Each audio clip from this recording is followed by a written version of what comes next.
This is all about Bitcoin, a show dedicated to all things questions and markets related to Bitcoin, a little b for the currency, and Bitcoin, big B for the network. A collective journey to understand, apply, and use this innovation, all Bitcoin, all the time. Let's take a live look at Bitcoin. The CoinDesk Bitcoin price XVX index currently trading at $45,311. Bitcoin is slightly down about 1.8% over the past 24 hours.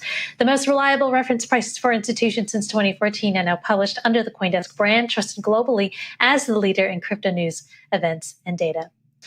Let's take a look at some of our top stories. The U.S. Senate has passed a $1 trillion infrastructure bill that contains privacy concerns for crypto. An attempt to insert a crypto compromise Monday afternoon failed after a lone senator from Alabama, Richard Shelby, objected. A provision in the bill potentially expands reporting requirements for tax purposes to crypto firms not traditionally considered brokers, such as crypto miners, developers, and validators. Meanwhile, the House will now attempt to pass their version of the infrastructure bill. Minnesota Representative Tom Emmer tweeting, quote, I, along with bipartisan blockchain caucus co-chairs, Rep. Darren Soto, Representative David Schweikert, and Representative Bill Foster sent a letter to every single representative in the House raising concerns about the Senate infrastructure bill being paid for by our crypto industry. It continues that the House must consider amendments to this provision that exempt entities that don't conduct crypto transactions and keep blockchain software development, cryptocurrency mining, and more in the United States. Finally, struggling movie theater chain AMC, the largest cinema chain in the United States, will begin accepting Bitcoin payments for tickets and concessions by the end of this year. No word on which technology will be used, but CEO Adam Aron saying during the second quarter earnings call Monday, they are in the preliminary stage of exploring how AMC can participate in the new burgeoning cryptocurrency universe and intrigued by potential lucrative business opportunities. The chart of the day is brought to you by Crypto.com, the world's fastest growing crypto app. All right, Bitcoin is roughly flat over the past 24 hours as the rally to 45,000 appears to have been exhausted. CoinDesk's Dominic Dantes writing, short-term overbought signals could encourage profit taking, although buyers will likely return around the $38,000 to $40,000 support zone. Bitcoin is up about 20% over the past week compared to a 25% rise in Ether, the world's second largest cryptocurrency by market cap. The relative strength index, the bottom there on the 4-hour chart, registered lower highs and is declining from overbought territory. Typically, short-term overbought signals precede price declines of about 5 to 10%. Initial support is seen at the 40,000 breakout level, which resolved a 2-month consolidation to the upside. Bitcoin will need to hold above the 200-day moving average, currently around 45,000, to confirm a reversal of the downtrend we've seen since April. All right, and my next guest certainly has something to say about Bitcoin's price action, the infrastructure bill. He has over 500,000 followers on Twitter. Please welcome Scott Melker, crypto trader and host of the Wolf of All Streets podcast. Sorry about that, Scott. All right, so taking a look at Bitcoin, love to give me your outlook on what we've seen, because despite this infrastructure bill, we have seen Bitcoin climbing like no other. Yeah, I think that we had a long period of consolidation, obviously, after the major drop in May, which was a result of over-leveraged traders basically being rinsed. And now I think that we've exited that to the upside, so we should see more price appreciation in the coming days.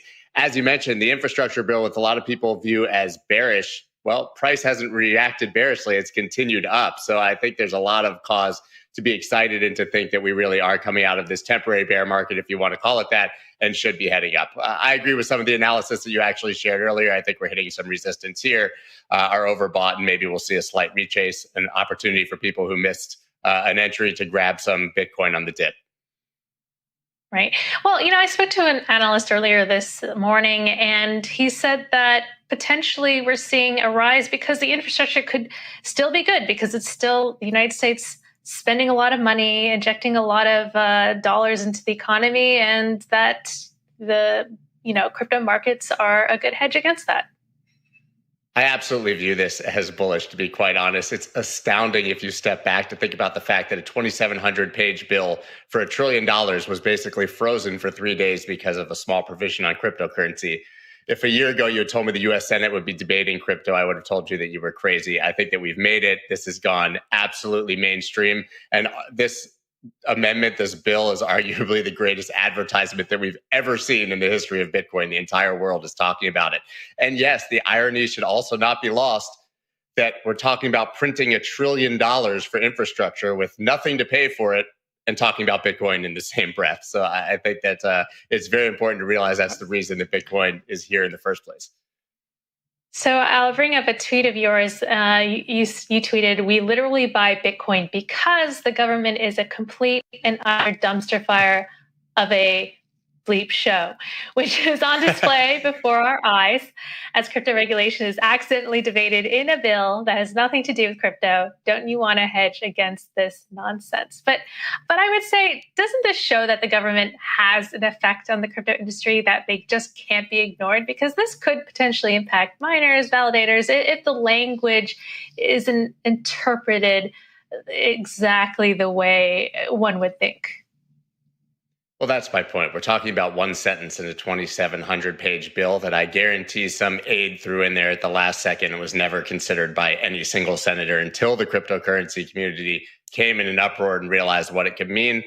I think it's important to step back and realize that just because the wording is poor doesn't mean that the intention was. This is an afterthought in this bill, in my mind. So they probably just threw it in there as a way to raise a bit more taxes and didn't even realize the implications of it. And I do think that it will be fixed in the House or if it ends up at the court. And in the worst case scenario, we're talking about this being, instilled in 2023. It's going to be a non-issue by the time. I think that, like I said, this is very bullish. It's nice to hear them talking about it. And regulation is inevitable. We all know that it's coming. We all knew that it was coming. It's better that they're talking about it now than further down the road. Switching topics back to Bitcoin, where does Bitcoin go from here? And do you see catalysts for the sustained upward price action? Bitcoin's going to seven figures. It's going to be a multi-million-dollar asset. And but by the end of the year, or when are you predicting that? No, but I don't think it matters if it happens by the end of the year. And I think that's a problem with a lot of investors. They have a short-term time frame and they don't really focus on the potential in the long term. I'm talking about in 10 or 20 years. And I truly believe that that will be the case. Even if you just account for the inflation of prices, if the price of goods in 20 years is 10 times what it is now, that would put Bitcoin at $450,000. Even if it never appreciated because of inflation. But if we're talking about for the end of the year, I think that we've exited the downtrend. I think that we will see new highs by the end of the year. It's a fool's errand to try to put dates on price targets because it doesn't matter to me. Like I said, I'm buying Bitcoin personally as a savings account for my children, for my grandchildren, to create generational wealth. It's not an asset that I'm interested in trading or exiting for a 10 or 20% gain. I think that it is a hedge against the nonsense of the dollar and the government. And so for me, I believe we're talking about six-figure Bitcoin this year, multiple six-figure Bitcoin next year, and seven-figure Bitcoin down the road. Awesome. We'll leave it there. Scott, thanks for coming on. That was crypto trader so and much. the Wolf of Wall Street's podcast host, Scott Melker. All right. Coming up, how does the U.S. infrastructure bill impact miners? We'll ask a miner. Coming up next is Hut 8. From fueling local economies to connecting global markets, the future of money is taking shape now. Crypto State by CoinDesk will bridge communities of crypto investors, thought leaders, and developers to tell the global story of decentralized finance. Join us for this virtual event series as we make stops in Israel, Bahrain, and the United Arab Emirates to dive into the movements that are disrupting markets and changing communities. Register today. Welcome back. The U.S. Senate passing a $1 trillion infrastructure bill with a provision that expands the definition of a broker, leading to concerns the IRS may seek to impose broker information reporting requirements on non-broker entities such as miners. Joining us now to discuss is Tanya Woods, General Counsel at North American mining giant Hut 8. Welcome to the show. Tanya. So Hut 8 has data centers mainly in Canada, from what I understand, but some in the United States too, correct? So tell me how this bill is a concern for you. What's the impact? So Hut 8's operations are primarily and exclusively in Canada, in Alberta, Canada. So the impact of the bill itself is not, at first glance, heavy on Hut. However, when you consider what's going on and the fact that the North American market is so closely linked, we absolutely were watching with concern and interest what was going on over the last barely couple of weeks.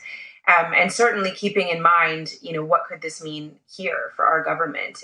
What we're seeing now is Canada trying to catch up with its innovation policy and always, a very keen trading partner to the U.S. We keep an eye very closely on what's happening in this space. So definitely pleased to see the colloquy between Senator Portman and Senator Warner attempting to clarify that the miners were not actually to be covered or intended to be covered by the definition of broker, but very keen to see how this plays out over the coming months. Right. My sense is that lawmakers behind the crypto compromise amendment made a note of making it clear that this was not meant for minors, that the Treasury Department has agreed, and this may help giving context and interpretive guidance to the IRS, and for that matter, I don't know if the Canadian government is also watching this, and that you guys are taking tabs to your local governments. Well, certainly we are watching it and we're very actively engaged with our government up here in Canada. There's a looming election call that we're anticipating. Certainly last election, we were hoping the government would introduce, discussion more broadly on blockchain and digital asset innovation, and it stayed silent. The activity happening in the U.S. is going to increase pressure, certainly up here in Canada. We saw this many moons ago with the DMCA and other legislation. When it becomes very important to the U.S., it absolutely becomes paramount as a topic up here in Canada as a very keen trading partner and ally of the U.S. So very happy to see the discussion advancing down there. Very grateful for the colloquy and, getting the intention set out on record. Certainly, we would have loved to have seen a little bit more clarification in the actual legislation text itself to exclude us. But, as a company that's constantly evolving and growing, we're certainly top of our game in the mining space. We do keep a close eye globally on what's going on. And we bring that back to our government to say, hey, it's time to be competitive. Let's get this going. So very much watching closely. Tanya, we saw a mining exodus from China. Do you ever think that could also happen in the United States? It really depends. I mean, it's quite essential that innovation-friendly legislation is in place, that clarity is provided absolutely to companies that are innovating and on the edge in this space. The host of issues, the host of implications for unclear legislation, unclear policy is tremendous. You could absolutely kill a market overnight. And that would be such a loss to North America, not just the US, North America as well. I believe we have an opportunity to definitely grow out our base, expand what it is that we're innovating on this side of the world. And with the exodus from China, that gives us a great opportunity to do that. But we've got to be careful. I mean, sloppy mistakes and minor misses on legislation and policy can absolutely put an immediate chill on things. And we don't want to see that happen in the US. We certainly don't want to see it happen in Canada. If miners were considered to be brokers under this infrastructure bill, is it even possible for miners to keep up with the reporting requirements? That's such a good question. I think it's just such a bizarre possibility for us. I mean, it's so interesting. You have to consider exactly what the reporting requirements are. If we even have the information to meet those requirements, every miner will have to do their own assessment. So I don't want to speak broadly nor candidly here on the matter. But I mean, that is a practical reality that has to be considered. we're very much in support of transparency, very much in support of appropriate behavior by all of the companies in our space with regards to regulatory requirements. Canada, in fact, was quite ahead of the game on its KYC AML reporting, advancing legislation even as far back as 2019, and for many in different parts of the world considered to be a leader in doing so. So very supportive of keeping up on regulatory compliance and whatnot. But the reality is, when you don't engage with the industry itself and you don't understand the different players, it's bound to create misses in legislation because you simply don't understand what you're talking about. And we shouldn't be seeking, frankly, to make legislation or policy that's impossible to actually comply with. We shouldn't be creating situations of impossibilities on compliance. We want companies to comply. We are keen to comply. And I think that's another factor of that market chill risk that we look at when you see these impossible compliance requirements. Let's avoid those if we can. Definitely. Education is a constant barrier. Tanya, we've got to leave it there, but thanks for coming on to the show. That was Hut 8 General Counsel Tanya Woods. That's it for All About Bitcoin. I'm your host, Christine Lee. Join us tomorrow morning at 9 a.m. in New York for First Mover, your first look at the day's global crypto news headlines. You're watching CoinDesk TV.